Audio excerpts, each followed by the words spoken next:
J'ai devant moi un mascoutin. Monsieur Jean Turcotte, comment se fait-il que vous vous êtes intéressé au Vietnam? C'est une longue histoire. Oui. Très, très longue histoire, mais courte à la fois. Oui. Courte à la fois.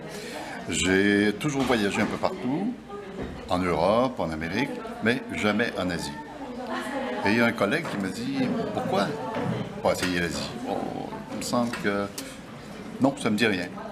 Et une journée, je me suis dit, bon, ça dit rien, va donc voir pourquoi ça ne dit rien. Ouais. Alors j'y suis allé, et dans les 3 secondes, après être descendu de l'avion, à Ho Chi Minh Ville, même moi, je vous dis tout de suite, je l'appelle encore Saigon, j'ai dit, ah oui, c'est ici que je vais vivre.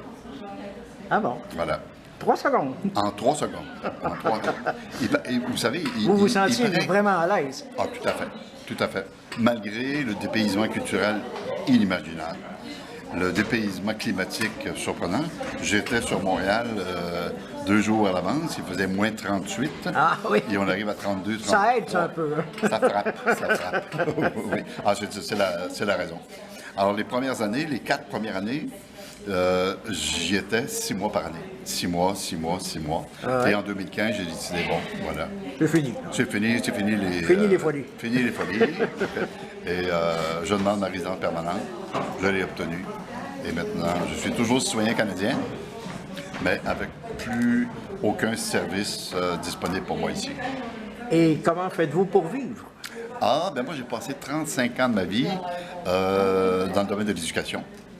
Ah, donc, je suis arrivé à la pension... Du professeur, Est-ce quoi. que ça s'appelle une pension? La retraite. Oui, pension de La retraite. Pension de retraite. Oui, oui, oui. Ouais. Bon. Maintenant, vous venez d'écrire un livre. Comment vous est venue l'idée qu'un livre serait intéressant? Vous savez, il y a 2 ans maintenant, est arrivé ici un phénomène extraordinaire au Québec, qu'on a appelé l'appropriation culturelle. Ouais. Okay? Et à ce moment-là, moi, j'étais déjà dans l'écriture de Deb. Ah ouais. Ah, donc, ça m'a un peu frotté, okay?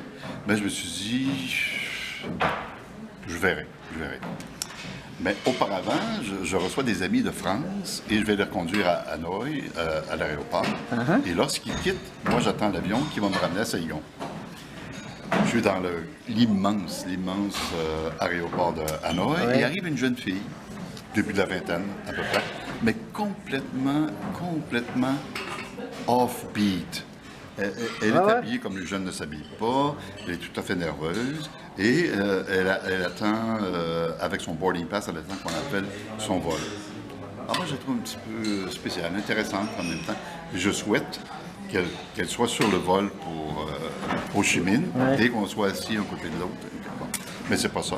Un vol pour Nha Trang et elle quitte. Alors, ce personnage-là, je l'ai créé à partir d'elle. Ah, bon. Ce que je voulais faire, dans les 4 premières années, il n'était pas question pour moi d'écrire sur le Vietnam. Je me suis dit, j'ai encore trop à apprendre, j'ai encore trop à visiter, trop à voyager. Okay? Mais là... Les 4 années suivantes? Là, j'ai parti. Alors, c'était une année d'écriture et un peu plus d'une année pour l'édition. Parce que je tenais absolument ce qui soit édité au Vietnam et qui soit édité par les éditions Thézoï, qui sont les éditions du Parti communiste vietnamien. Ce que d'ailleurs on me reproche encore à Saigon. Et pourtant, on a très peu parlé de vous dans le courrier du Vietnam. J'ai vu 5 lignes et une photo. Oui. Mais si vous étiez allé, toutefois, après le lancement qui a eu lieu le 16 août à Hanoï, ça allait passer à la télévision vietnamienne. Ah oui. Ouais. Parce que le courrier, il s'est transformé aussi, puis il a ouvert d'autres médias. Le courrier, ils étaient au lancement. J'ai fait une entrevue avec une dame fort charmante, d'ailleurs, et ça a été publié, non pas sur le site, oui, ça a été sur le site Internet, okay? Et je ne sais pas si ça a été publié dans le format papier, ça, je ne peux pas vous dire. Votre motivation première, quand vous l'avez écrit, c'était destiné aux gens comme les Québécois, les Canadiens, Exactement. Okay. Les Nord-Américains. Les Nord-Américains. Parce que je me suis dit, et moi aussi, je suis tombé dans le même panneau, je me suis dit, on arrive au Vietnam et tout de suite, on entend encore les hélicoptères qui roulent dans le ciel. On a des espèces d'idées préconçues. Ouais. On est dans un pays du tiers-monde. C'est communiste. Il y a des kalachnikovs partout. Ben, en fait, blablabla. tout ce dont on a entendu parler, c'est de la Exact. guerre du Vietnam. Et voilà, et voilà. Alors donc, j'avais décidé de présenter le Vietnam d'une autre façon, ok, en essayant d'oublier ça, la question de la guerre du Vietnam. Alors, je suis parti de cette jeune fille-là, et d'autres personnages afin de présenter certaines strates de la culture vietnamienne que je ne présentais pas, non pas aux Vietnamiens. Alors, ça me rassurait au niveau de la problématique que je soulignais tout à l'heure, l'appropriation culturelle, pour des lecteurs québécois et canadiens. Depuis que vous avez fait le lancement, Oui. vous l'avez passablement distribué, ce volume.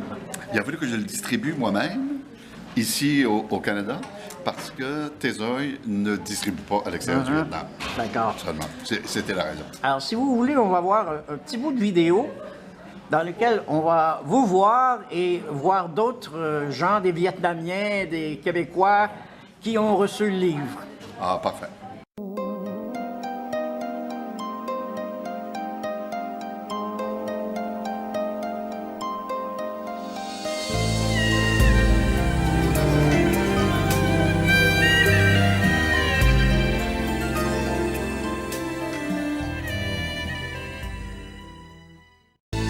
Monsieur Turcotte, j'ai entendu dire que vous aviez l'intention d'écrire un second livre sur le Vietnam. Je suis actuellement sur un second livre qui va être très, très différent de depth, très, très différent. D'ailleurs, tellement différent que j'ai déjà changé le titre et ça s'est fait à la suite du lancement. Le titre initial, c'était « Les anciens colonels ». Et maintenant, il portera lui aussi un titre vietnamien de « Bo Doi ». Bo Doi, ça signifie « soldat », mais les soldats du Nord-Vietnam. Ah, Alors, je ne sais pas si vous avez entendu parler du général Giap, celui de Dien Bien Phu 1954. Alors, c'est lui qui a créé cette espèce de soldat un peu différent des autres. cette ambiance C'est une ambiance allemande. allemande. Là, je ne peux pas vous en dire plus. Bon, d'accord. Non, on ne vous demandera pas de nous révéler Des sources, ce qui peut être intéressant dans Ouais, quelques mois. ouais, ouais. Mais ça va se passer et au Vietnam et au Cambodge, à l'époque de Pol Pot et des Khmers rouges. Et là, vous avez fait un petit séjour à Saint-Hyacinthe. Vous avez rencontré votre famille? Voilà. Voilà, les amis. Et je suis allé à Québec aussi sur une semaine pour le lancement qui a eu lieu à Québec le 29 septembre dernier. Alors, depuis les 8 ans que vous êtes au Vietnam, est-ce que c'était la première fois que vous reveniez au Québec? Non, les 4 premières années, comme je vous disais, c'était 6 mois, 6 mois. Et après, c'est maintenant 10 mois, 2 mois. Bon. Et je reviens annuellement, jamais en hiver. Pourquoi? Si vous insistez. Monsieur Turcotte, on vous souhaite plein succès avec les 2 volumes. Merci beaucoup. Et il nous fera plaisir de vous rencontrer peut-être au Vietnam. Ah ben oui. Vous m'indiquez, puis voilà, je vous fais visiter un petit peu le patelin. Merci. Je l'appelle ma petite bourgeoise, ma ton kiki, ma ton kiki, ma ton quinoise. Il y en a d'autres qui me font les 12 yeux, mais c'est elle que j'aime le mieux. Qui revient dans la mémoire.